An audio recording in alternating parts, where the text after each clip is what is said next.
আমাদের পেজে যদি মনিটাইজেশন অন হোক বা অফ হোক, যে কোনো পেজে নাম পরিবর্তন করতে পারছি না। নাম পরিবর্তন করতে গেলে আমাদের লেখা আসছে যে you are unable to make an additional request at this time, এরকম লেখা আছে, নাম পরিবর্তন হচ্ছে না। আমি দেখাচ্ছি।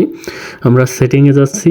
সেটিংয়ে যাওয়ার পর সেটিংয়ে একটা ক্লিক করবেন। ক্লিক করার পর একটু লোডিং নেবে। লোডিং নেওয়ার পর নতুন আরেকটি ইন্টারফেস শো হবে, যেমন সেটিং অ্যান্ড প্রাইভেসি তে যাওয়ার পর নতুন এই যে এইখানে, তারপর একটু নিচে যাবেন। নিচে গিয়ে দেখবেন যে সেট আপ, এই যে পেজ সেট আপ, এটাতে ক্লিক করবেন। ক্লিক করার পর নেম সোজাসুজি ভিউতে ক্লিক করে দেবেন। ভিউতে ক্লিক করলে একটু লোডিং নিয়ে আবার চলে আসবে। যদি আপনাদের নেটের স্পিড ভালো থাকে তাহলে তাড়াতাড়ি আসবে। আমার নেটের স্পিডটা একটু স্লো, সেই জন্য একটু দেরি করে আসতেছে।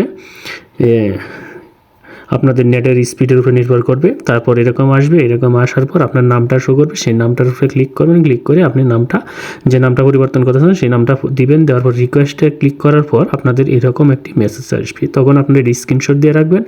স্ক্রিনশট দিয়ে রাখার পর আবার আপনারা যাইবেন এখন হেল্পলাইন সেন্টার, সাপোর্টে যাওয়ার পরে রিপোর্টে প্রবলেম। তারপর আপনারা এই যে এটাতে ক্লিক করার পর একটু লোডিং নেবেন। লোডিং নেওয়ার পর নতুন আরেকটি ইন্টারফেস ওপেন হবে। তখন এই যে গ্রিন বাটনে এটার উপরে ক্লিক করবেন। ক্লিক করার পর নিচে যাবেন। যাওয়ার পর এখানে দেখুন পেজ নামে যে অপশন, সেই পেজে ক্লিক করবেন। ক্লিক করার পর এখানে যে স্ক্রিনশটটা নিয়েছেন সেই স্ক্রিনশটটা এখানে আপলোড করে দিতে হবে। আপনি যে স্ক্রিনশটটা নিয়েছেন, মানে আপনার পেজে যে নাম চেঞ্জ হচ্ছে না, কি লেখা আসতেছে, সে এটা নেবেন। নেওয়ার পর এখানে এই যে দেখেন একটা টেক্সট বার আছে, এখানে আপনি লিখবেন যেন আপনার পেজে কি সমস্যাটা, এটা লিখবেন। যেন আমি লিখতেছি যেন I can not change my Facebook page, এটা লিখবো। এবং প্লিজ সলভ মাই প্রবলেম, মানে আমার সমস্যাটা ফেসবুকের কাছে বলবো যে আমার সমস্যাটা সলভ করে দেওয়ার জন্য। আপনারা আপনাদের মতন ইচ্ছা মতন লিখতে পারেন। এবং আর যদি চান যে না আপনারা আমার মতন লিখবেন, তাহলে এটাও লিখতে পারেন।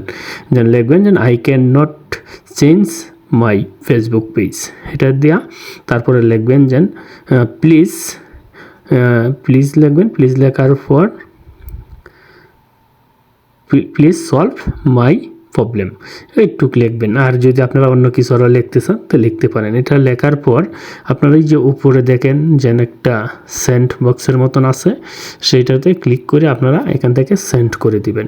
যখন এটাকে সেন্ড করে সাবমিট করা হয়ে যাবে, সাবমিট করা হয়ে যাওয়ার পর 2 থেকে 3 দিনের ভিতরেই, মানে 24 ঘন্টা বা 72 ঘন্টার ভিতরেই আপনাকে একটা রিপ্লাই দিবে যেন আপনার নামটা পরিবর্তন করতে পারবেন কি পারবেন না।